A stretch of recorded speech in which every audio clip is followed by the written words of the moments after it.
before we begin, thank you very much to the guy who watched over 1,674 hours of TJOmega in 2025 alone for joining the Patreon campaign.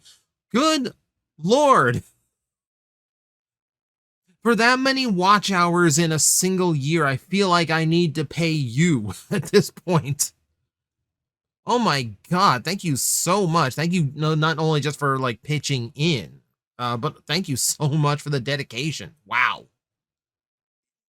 I mean, I shouldn't be surprised that's possible because not only I have this huge backlog of videos I'm putting out a daily, so of course there's gonna be a lot.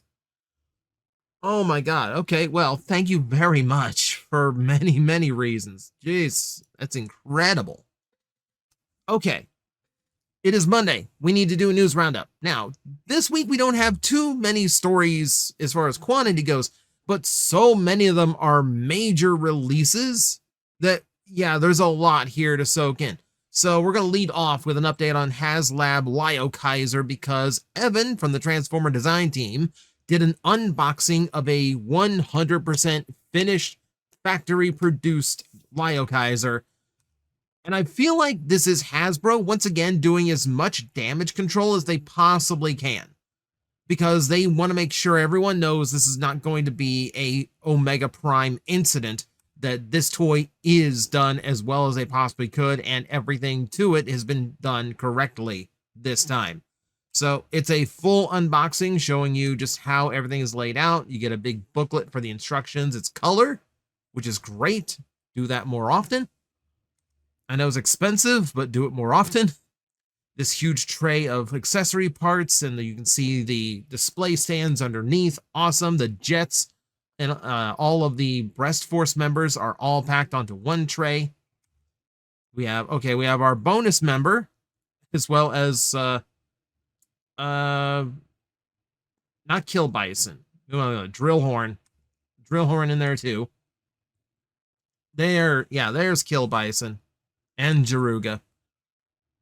So yeah, Evan basically just took them out of box and demonstrated all of them on video on Instagram, which is essentially just kind of proving that everything works. They're solid. They are, decently sized and decently well-made figures, which is what we need to know after what happened with Omega Prime. So I'm not going to go through all of this. Suffice to say, he's just demonstrating the entirety of this set, which is pretty incredible. Like, yeah, this is like really impressive here. How did the shoulders? Yeah, they still did. They ultimately did the weird shoulders. Pose the figure, Evan.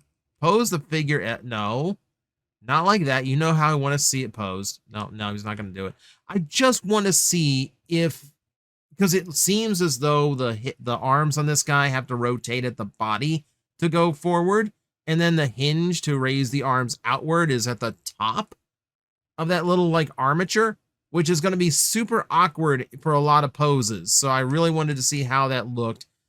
Evan's not going to demonstrate it on either of them. Yeah, he does the bent arm pose instead. I feel like he is aware that that particular design point is not that great. But either way, yeah, he demonstrates the entirety of the toy without any kind of issue. Everything looks fine. Everything looks intact. It looks like it's going to be an incredibly impressive set. Incredibly impressive. The irony is, if you break down the price, the 7 Voyager class figures included in this actually do work out to the price of current Voyagers, which is now kind of like disgusting, but it's, irony at work here. He also mentioned that these will probably start shipping in the summer, which is a good 3 to 6 months earlier than we were expecting. Great to hear. I am looking forward to it. Though, yeah, like it seems like they are doing as much to reassure us that this is actually going to work this time. We're going to move over to Missing Link, where someone got their hands on the upcoming Ultra Magnus toy. So we have in-hand demonstration of this figure now. We always love the in-hand because it is a fan manipulating the toy and actually showing what we'd kind of want to see from the figure. I see that in there. I see the retro style packaging inside. That's, for the powered buggy. That's kind of cool. I like this. So yeah, this is doing everything, if you haven't seen it before, how have you not? It's doing everything that the original Diaclone version of the toy could. So all the additional modes and little features like, the helmet and the chest piece combining into a little ship for a driver. And you get a driver too. Yeah, it's weird. Like, looking from this photo, it literally just kind of looks like a G1 Ultra Magnus. If you weren't looking for specific things like how many extra hinges and screws there were on this, you'd probably mistake it for the real, like, vintage, which is kind of wild. I'm still on the fence whether or not I want this or not. I grew up with the G1 Magnus, so that's a big thing for me. Yeah, you can see the retools they made so it actually works with the armor. So this is actually a really cool little nostalgia piece for me, but man, it's expensive. Wait a minute.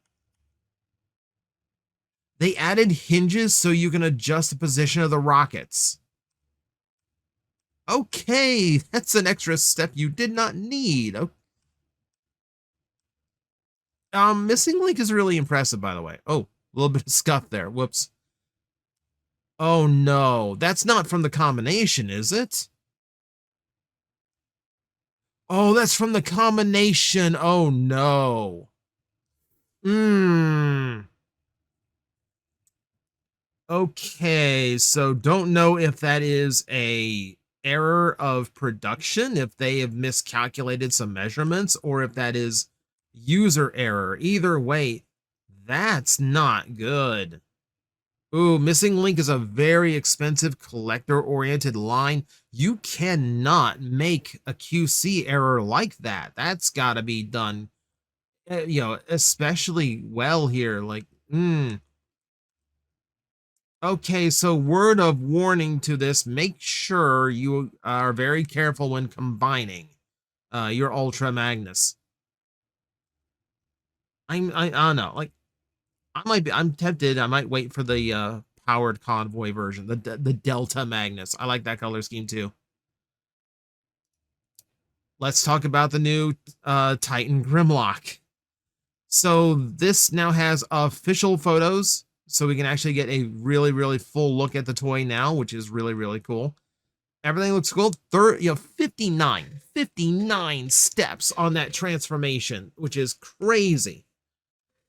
So I've been staring at these. I've also been after my friend Red Claw. Hi, Red.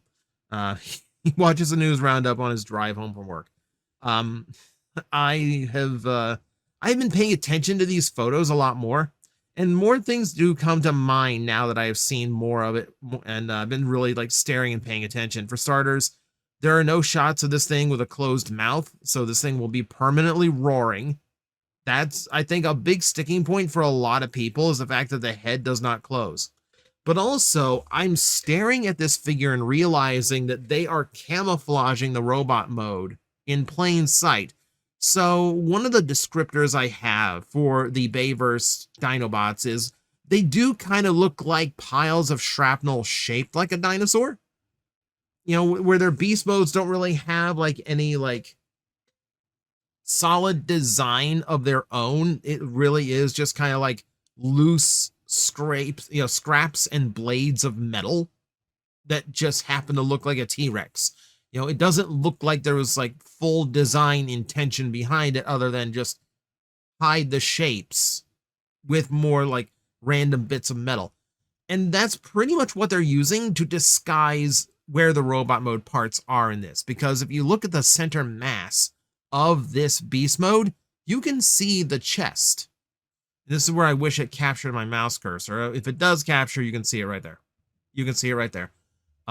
You can see the teeth that will make up the sides of the pecs, for instance. Yeah, and then like the arm, the neck is mostly where the arms come from. There's an armature on both sides that you can see where that head is going to turn into the shoulder guards. This gets pretty transparent how it transforms. And it's kind of using that aesthetic of just dino-shaped shrapnel as kind of camouflage. Like it's almost like an illusionary trick. the final design looks fine. I mean, I still think I like the darker tones of the original Studio Series figure. And honestly, like, unless scale is incredibly important to you, unless you really do want your Studio Series Optimus Prime riding the back of a Grimlock, I really don't see why this is a necessary upgrade from the original. Unless you just absolutely love this design, which I know there are people who do. But really, like, a Titan who is literally just a giant transformer, no extra modes, no extra figures. It literally is just $190 for being big. This is a little underwhelming for me. This is not going to be for me personally, but I know there are people out there who are going to jump on this the second they can. I would probably sit and wait because a lot of Titans do end up going in clearance at some point unless they are shockingly low production like Nemesis was. So I might sit and wait and see if this actually does turn out the same way. Because otherwise, like, that's just too expensive for a design that I think they did fine the first time. It's just not as big as it needs to be. That's it. Are you ready? We're not done with major releases. We're not done with major collector item releases being talked about on this channel yet. Okay, so we have in hand examples of the new Overgear Ironhide and Blackout. We got prices on these a while back, so I believe it's $120 and $140 respectively, which is like way better than I expected them to be. So yeah, you've got what is essentially Voyager S, upper, like, large Voyager / leader class scale figures, which is nice to see. I will say, like, they do look very solid in hand. I do really like the overall look and aesthetic. Blackout especially feels like he's much more worth the price point at that size. So we don't get too many examples here, but like, we've gotten plenty of looks at these guys so far from Takara directly. It's just nice to see them like perfectly demonstrated as like compared to like other sized figures, because that was like one of the big things I was missing was scale. For like these expensive collector pieces, scale was lacking. So they look great. They do look absolutely great. I just don't know if this is a I don't know if I'm gonna grab one. If I grab any, it's probably gonna be the Blackout. The Blackout looks really, really cool. We'll see. We'll see. I do like how it's turning out though. Okay, so we have official images of Breakaway. Breakaway being the official soccer ball transformer, partnering with the U.S. Soccer Foundation, which is kind of a cool one. Soccer, I'm sorry, to the rest of the world, football. With perfect acknowledgement that soccer was like a slang term for the sport that did originate in the UK, and then America just adopted that as the name of the sport. History. So we do have the official photos of the toy. It does still look pretty good. I mean, I'm not a sports ball man. I am just not. I don't do the sports ball. So I'm not really terribly interested in this, other than I am like kind of fascinated about how well it turns into a sphere. Because that was a shape they struggled with in Transformers for a long time. I kind of want to see how it turned out. I kind of want to see if they did good. This is one of those that I would pick up if I was like out and about at the shops and couldn't find anything new, but I wanted to walk home with something new, you know? It's how I end up with like the Stranger Things Code Red, even though I'm not a Stranger Things fan. Sometimes you end up with surprises, sometimes you end up wasting your money, but this one looks like it's going to be a good figure no matter what. Be hysterical the first time someone tries to customize this into like a super weird Unicron or some like Studio Series retracts. There's going to be so many weird things you can do with just a ball-shaped transformer. Customizer will love it. Customizer's going to love it. We also have in-hand shots from NotRab, so we get a really good look at the toy, and it does look pretty solid. It does look pretty good. You know, he's got a big shell backpack. Of course, you gotta make the sphere work somehow, so that's not a surprise. The gut crunch is doing so much work to make that soccer aesthetic actually to make it actually work. That looks great. This is also where I notice there are pegs on the feet to plug the ball into, meaning you can pose him with the ball mid-kick. That's great. That is a great thought from the engineer. Oh, that's such a good idea. That's such a good idea.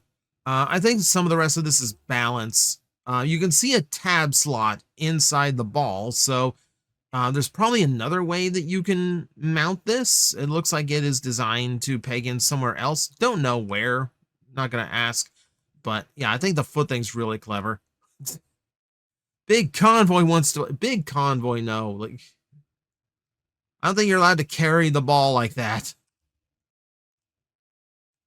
Okay, so we're getting like... Okay, the one thing I am still lagging here is I assume it's deluxe size, because we're not getting like good comparison shots. That's what I look for, is scale. I want to know the scale of this thing. But it does look surprisingly cool. It looks surprisingly cool. I'm shocked at the level of articulation they devoted to it, but it makes sense if they're trying to mimic an athlete. So, soccer fans will be loving this. And yeah, it looks like a neat little figure if I just need to pick up something to go home with. Takara's engineer, Yukiya Amano, has done an extensive interview explaining the dramatic capture Jetfire combined 2-pack, which is Studio Series Optimus Prime and Jetfire, with extensively redecoed figures. Everything was given an incredible amount of thought. The paint apps, the richness of the colors, trying to bring out the characters more properly. They did as much work as they could on two what are essentially repaints to make them as exceptional as possible. This is absolutely the best that Studio Series Optimus Prime has ever looked. That is absolutely the best that they have done on this figure so far. Yeah, it does look really, really good. The Jetfire looks about the way Jetfire always looks, him and his gigantic head. They've done everything they possibly could to make this as good as this design has ever been pulled off. Again, not really for me, but man, this is an impressive job. So if you want to go into like extreme amounts of detail, do I have a comparison shot? Oh, I love comparison shots. Look at the stark difference on that. Holy crap. That is... Whew. That's one of those where like you just assume that the Studio Series toy is really screen accurate until you're put up against a figure that genuinely is screen accurate. Okay, so yeah, we're just going to say that for Bayverse Optimus Prime fans, this is the ultimate version of this toy. Yeah, you are never going to get a better one, I don't think. So if we look at this, we also have a price point in mind for this one now. It is 15,400 yen. So not the worst, honestly. Like with the current exchange rate, not the worst it could be. So yeah, like if you've somehow been a Bayverse fan who has not picked up this set already, great opportunity here. Great opportunity. Dramatic capture always seems like a final farewell to a lot of these figures, giving them the best mold treatment they possibly can before they are sent to pasture. So if you've been missing out, or if you just want like the best iteration you can get, this is going to be it.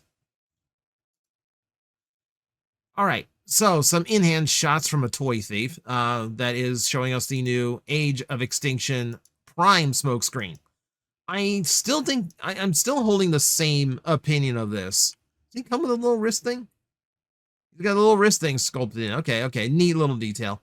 Yeah, but like the one on the right is a lot closer to how he's supposed to look. The one on the left, like there are details that match up with him, like the kneecaps and etc. But for the most part, it seems like a fairly big departure, almost like they made him a lot more generic Autobot and took away a lot of the unique elements. A lot of people are pinning this as a potential Prime Knockout retool that I still think would not capture Prime Knockout the way he needs to be captured.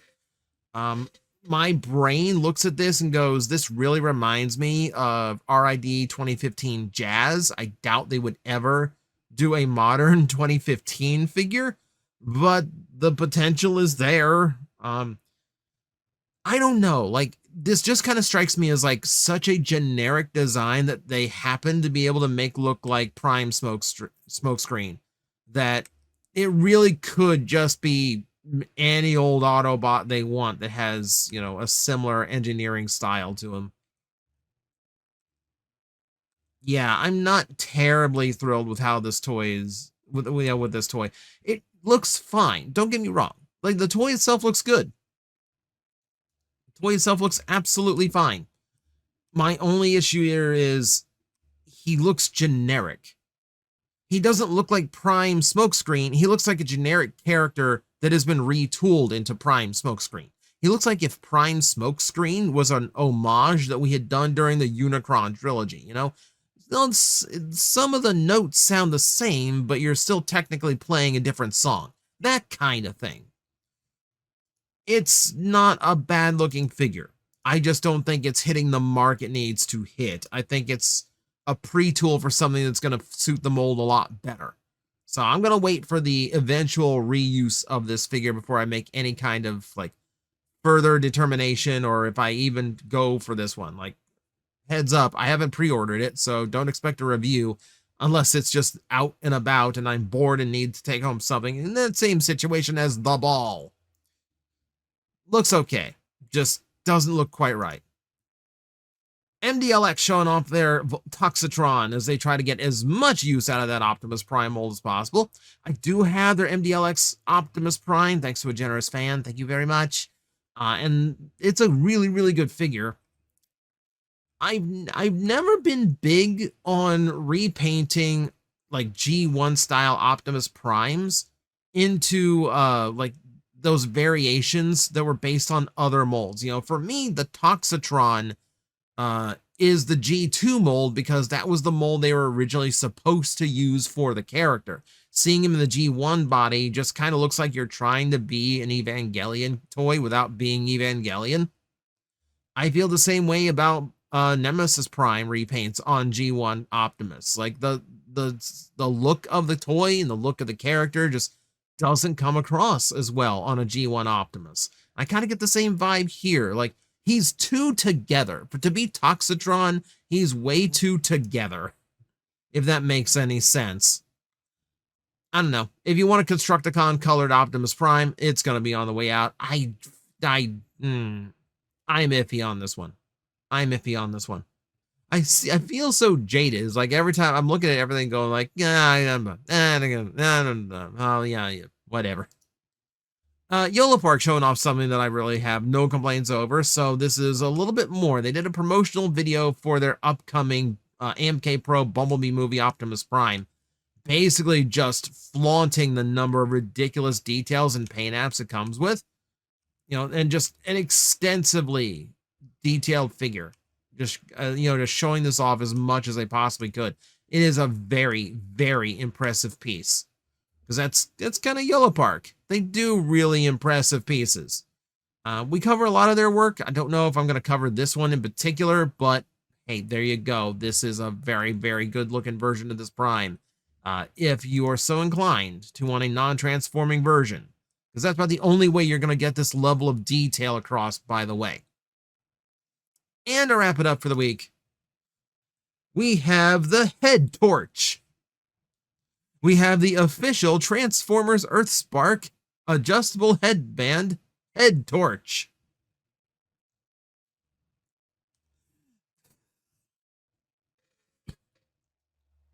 I can't. Why? Okay, now, I know why.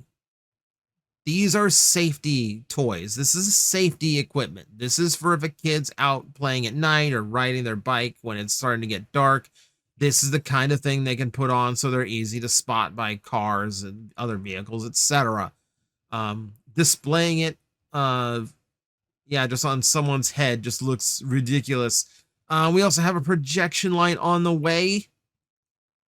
Okay, so you just want flash Autobot and just Autobot symbols all over the place. That is a thing that's coming out. Be fascinating to use, you know, for a Transformer channel. Just have this like a rotating, like light up display of just different colored Autobot symbols in the room all around me while I talk about these toys. Might be excessive. Oh, the Decepticons get their entire own version. I see. I see. Don't want to mix with the Autobots on the display. I see. Missed the mark by a good bit. I'm not sure why Earthspark is getting such a weird additional thing. I was going to call it a toy. It's not technically not a toy. It's toyifying, you know, like room decor and safety equipment. Still, weird timing. Weird timing. Way to strike while the iron's cold and dead. But that is going to do it for the news roundup. Like I said, not a lot of stories, but a lot of stories we needed to talk about a lot. So let me know what you think. We got a lot of really, really good stuff on the way. Feel free to discuss it in the comment section below. And thank you all for watching. I will see you next time. Hello everyone, I am Astral Agent Magnetar, a Tokusatsu VTuber, and I am streaming 4 times a week over on Twitch, Monday, Tuesday, and Wednesday afternoons, and a special late night one on late Friday/early Saturday. So come watch, come hang out, and let's make an impact together.